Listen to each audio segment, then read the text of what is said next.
Matapos kumpirmahin ni Bel Mariano na may future project sila ni Donnie Pangilinan, mas naging malinaw sa fans na hindi to simpleng comeback, kundi isang big move na matagal nang hinihintay ng buong Donbell community.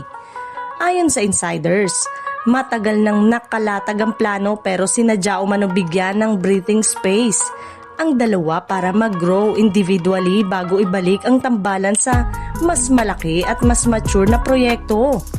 Habang pansamantala silang naghiwalay ng landas, parehong bumida sa kanika nilang achievements sina Donnie Pangilinan at Bel Mariano.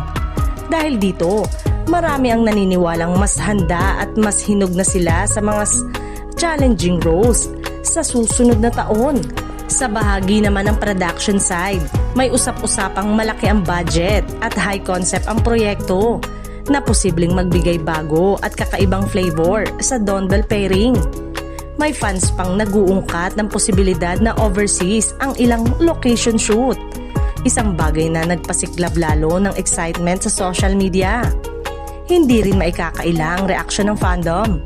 Sa loob lang ng ilang oras matapos ang kumpirmasyon, nag-trending ang Donbell sa iba't ibang platform. May mga fans event na agad umanong pinaplano at ilang supporters ang nagsabing handa silang bumalik sa full force support tulad ng kasagsagan ng kanilang mga hit project. Sa ngayon, nananatiling tikom ang bibig ng management sa eksaktong detalye. Pero isang bagay ang malinaw, hindi ito teaser lang.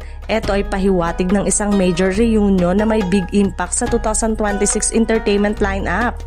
At para sa fans na nananatiling loyal kahit may pansamantalang katahimikan, ito ang reward na worth celebrating.